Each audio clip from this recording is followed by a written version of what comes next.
Hello friends, एक बार फिर से आप सभी का स्वागत करते हैं आपके अपने चैनल वीपी स्मार्ट क्लास में। सो फ्रेंड्स, आज के इस वीडियो में आपके लिए इतिहास की पार्ट 1 एनसीईआरटी की 20 महत्वपूर्ण टॉपिक लेके आए हैं। हमारा ये पार्ट 1 है। अभी हमारे 5 पार्ट डलेंगे जिसमें 20-20 करके पूरे 100 एमसीक्यू का टारगेट रखा गया है आप लोगों के लिए।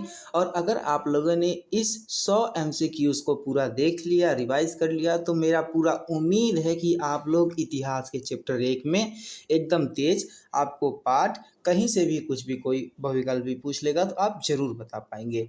और इसमें सारे महत्वपूर्ण से लेकर के जो नहीं भी महत्वपूर्ण एमसीक्यूज़ हैं वो भी आपके लिए इसमें है और बहुत सारे महत्वपूर्ण भी हैं। तो आइए इन सभी को देखते हैं और देखते हैं हमारे एमसीक्यू जो है वो कौन कौन से हैं और किस प्रकार हैं आज के 20 एमसीक्यू।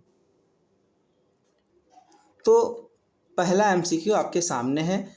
ये बहुत ज़्यादा मतलब कि जो ज़्यादा पूछे जाते हैं हम उस पे स्टार मार्क करने वाले हैं आपके समक्ष।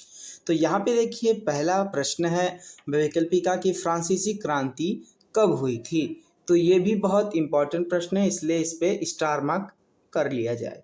तो ये इसका मतलब सही उत्तर क्या होगा, तो इसका सही उत्तर होगा भैया दूसरा वाला यानी बी। 1789 ईस्वी में फ्रांस की क्रांति हुई थी।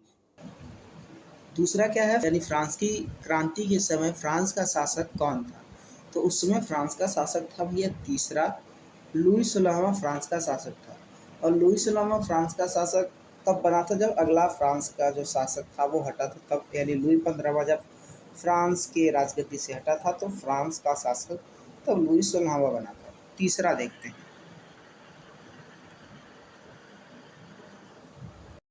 देखिए तीसरा प्रश्न क्या कह रहा है कि बास्तिल का पतन कब हुआ था। तो यहाँ पे पतन का मतलब क्या हुआ है। पतन का आप पतन कहें चाहे नष्ट कहें, नष्ट, ठीक है, नष्ट आप इसे कह सकते हैं। तो नष्ट इसलिए आप कह सकते हैं क्योंकि आपको पतन नहीं समझ में आएगा। पतन पतन क्या होता है ना, किसी भी चीज़ को ध्वस्त कर देना या उसको तबाह कर देना पतन कहलाता है, ठीक है। तो इसी प्रकार से हमारे पतन आदि एक्स्ट्रा होते हैं। तो इसका हमारा सही उत्तर क्या हो जाएगा, सही उत्तर हो जाएगा दोस्तों कब हुई थी, तो 14 जुलाई सन 1789 में हुई थी। सन 1789 में हुई थी। बी वाला उत्तर करेक्ट है। चौथा उत्तर क्या कह रहा है प्रश्न कि स्टेट जर्नल की बैठक कब बुलाई गई थी। तो स्टेट जर्नल क्या होता है, तो उसमें फ्रांस में एक स्टेट जर्नल थी जहाँ पे सभागार आते थे बहुत सारे तीनों स्टेट्स के लोग। तो अभी वहाँ पे भी उधर पे भी चलेंगे प्रश्न पे। तो स्टेट जर्नल की बैठक कब हुई थी, ये भी बहुत महत्वपूर्ण टॉपिक है, इसको भी स्टार मार्क कर लीजिएगा। इसका उत्तर होगा बी 1789 ईस्वी में, ठीक है। पांचवा देखते हैं। पांचवा क्या है, टेबल टेनिस कोर्ट की शपथ कब ली गई थी, यानी टेनिस कोर्ट ऑथ, शपथ इसको अंग्रेजी में ऑथ बोलते हैं, ठीक है। शपथ कब ली गई थी इसकी, तो इसकी शपथ ली गई थी भैया 20 जून 1789 में। 1789 में इसकी शपथ ली गई थी। ये वाला उत्तर हमारा सही हो जाएगा, बी का उत्तर, ठीक है। छठवें पर चलते हैं। छठवां उत्तर क्या है, मानवाधिकारों और नागरिकों के अधिकारों की घोषणा कब अपनाई गई थी, की घोषणा कब अपनाई गई थी। आप देख लीजिए प्रश्न को सही से और उतारते भी चलिए, क्योंकि आपको एक वीडियो में तो समझ में नहीं आने वाला है। आप अगर आप वीडियो को भी देख लेते हैं तो आपको भी नहीं समझ में आएगा। बस आप इसे एक बार देखते जाइए, अगर आप हाँ मन से देखते हैं तो ज़रूर समझ में आएगा। इसलिए विनम्रता से बैठिएगा भैया, क्योंकि ये वीडियो थोड़ी सी लॉन्ग होने वाली है और आपको बढ़िया से समझ में आएगी। तो ये कब अधिकारों को इसकी घोषणा कब हुई थी, तो इसकी घोषणा हुई थी भैया यानी अगस्त 1789 में इसकी घोषणा हुई थी। सातवां प्रश्न, आतंक का शासन रिलीजियन ऑफ टेरर किस अवधि को कहा जाता है। तो लुई 16वां जब आया था तो बहुत आतंक मचाया था हमारे फ्रांस में। तो फ्रांस को आतंक का राज कब कहा जाता है, यानी कब से कब, तो इसका आंसर होगा सी 1793 से 1794 तक, यानी 1793 से 1794 तक। ये 94 है, यहाँ पे 1794 हम लिख देते हैं, 1793 से 1794 तक, यहाँ पे ये सही ऑप्शन हो जाएगा। 8वां ऑप्शन क्या है, रॉबेस्पियरे किस राजनीतिक दल का नेता था? ये भी जो इम्पोर्टेंट है, बहुत ज़्यादा नहीं लेकिन है, तो इसको भी स्टार मार्क एक कर दीजिए। 8वां का क्या होगा, जैकोबिनो, बी जैकोबिनो हमारा सही होगा। जैकोबिनो दल का जो राजनीतिक मतलब जो रॉबेस्पियरे था वो जैकोबिनो दल का नेता था, जैकोबिनो दल का नेता था। ठीक है। 9वां क्या है, 9वां है लुई 16वां को कब फांसी दी गई थी? ये बहुत ज़रूरी है दोस्तों, पाठ का सबसे लेटेस्ट प्रश्न है, इसको 3 स्टार मार्क दिया जाए। तो लुई 16वें को फांसी कब दी गई थी? कब दी गई थी ज़रा आप लोग फटाफट से हमें बताएं। तो इसकी फांसी दी गई थी इसको 21 जनवरी सन 1793 में, यानी 1793। 10वां प्रश्न क्या कह रहा है, वांडे मेयर का विद्रोह किसने दबाया था? तो वांडे मेयर का विद्रोह किसने दबाया था? तो नेपोलियन बोनापार्ट, सी ऑप्शन सही है। 11वां देखते हैं, नेपोलियन बोनापार्ट फ्रांस का सम्राट कब बना? नेपोलियन बोनापार्ट फ्रांस का सम्राट कब बना? तो ये बना था सी 1804 में। 1804 में ये फ्रांस का सम्राट बना था। ठीक है। 12वां देखते हैं, लेस्ट्रेड डी कैच क्या थे? ये आपको प्रश्न नहीं मिल रहा होगा या आपको नहीं समझ में आ रहा होगा, तो ये किताब में ही है, लेकिन मैंने आपको बताया था बहुत सारे इम्पोर्टेंट्स भी हैं और बहुत सारे किताब में भी हैं, वो भी मैं आपको बता रहा हूँ, तो इसको भी आपको याद करना पड़ेगा। तो 12वें का क्या हो जाएगा, गिरफ्तारी के गुप्त आदेश, गिरफ्तारी के गुप्त आदेश, इसको आप लोग बी वाला सही कर लीजिए। 13वें का क्या है, फ्रांसीसी समाज कितने स्टेट वर्गों में बटा था? ये भी बहुत महत्वपूर्ण है, इसे भी 3 स्टार दे दिया जाए। तो फ्रांसीसी समाज कितने वर्गों में बटा था? तो ये 2 वर्गों में नहीं भैया, 3 वर्गों में बटा था, तो इसलिए इसको 3 पे ताला लगा दिया जाए। ठीक है। 14वें पे चलते हैं। देखिए भैया 14वें में कह रहा है, प्रथम स्टेट में कौन शामिल थे? 3 स्टेट तो होते हैं, 3 स्टेट तो होते हैं, लेकिन उसमें कौन कौन शामिल हैं ये भी आपको बताना होगा। तो तीसरे यानी कि पहले प्रथम स्टेट में कौन से शामिल थे? तो ये पादरी वर्ग के लोग शामिल थे। पादरी वर्ग के लोग यानी कि चर्च के, यानी कैथोलिक चर्च के बड़े बड़े जो चर्च के मालिक थे, यानी जो चर्च के वो थे, वो शामिल थे। ठीक है।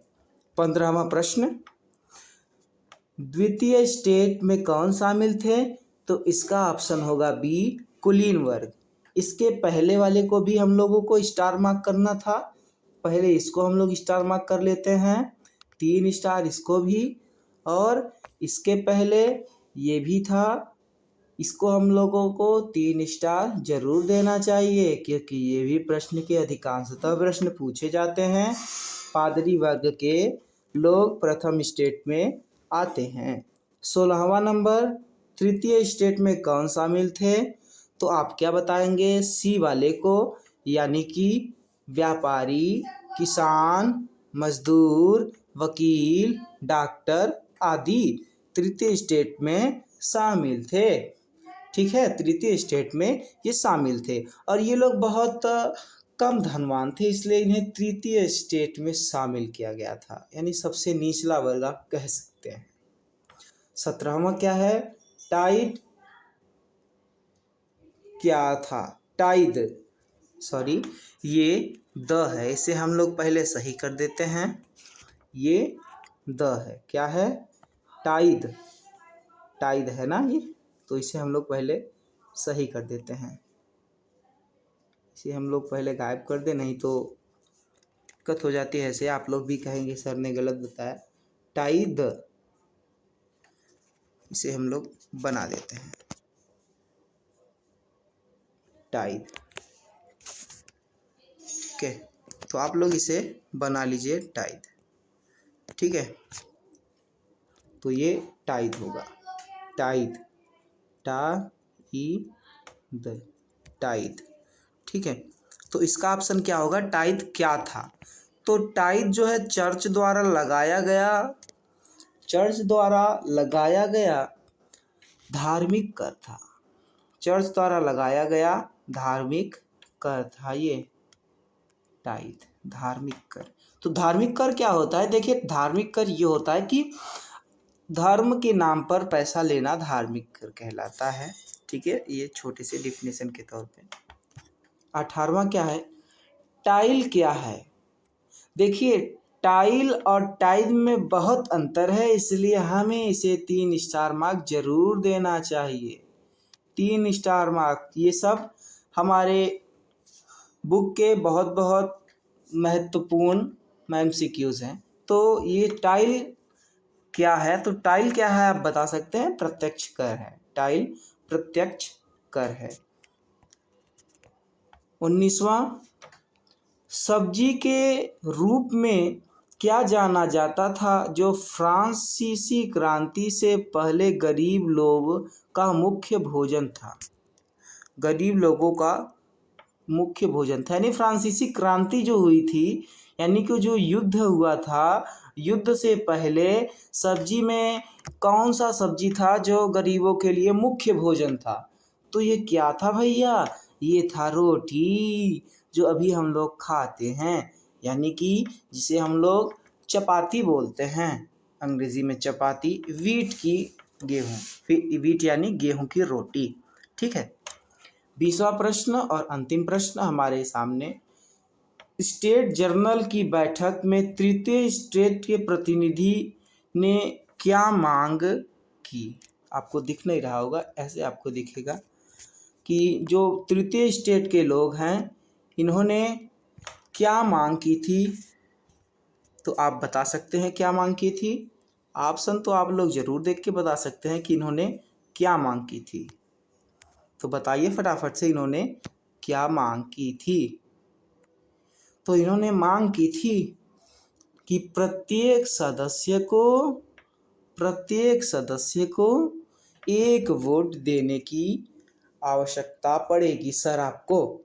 यानी कि जो स्टेट जनरल के बैठक थे, यानी जो लुई 16वें थे, जो मेन हेड बैठे थे, और प्रथम स्टेट के 300 लोग, द्वितीय स्टेट के 300 लोग और 600 लोग तीसरे स्टेट के आते थे। तो ये तीनों का एक एक मत जाता था। और जाहिर सी बात है, अगर दोस्तों मैं आपको ये सिलेबस में ही बता रहा हूँ, लेकिन अगली वीडियो में मैं आपको मतलब कि 5 पार्ट होने के बाद मैं आपको इसकी थोड़ी सी सारांश बताऊंगा।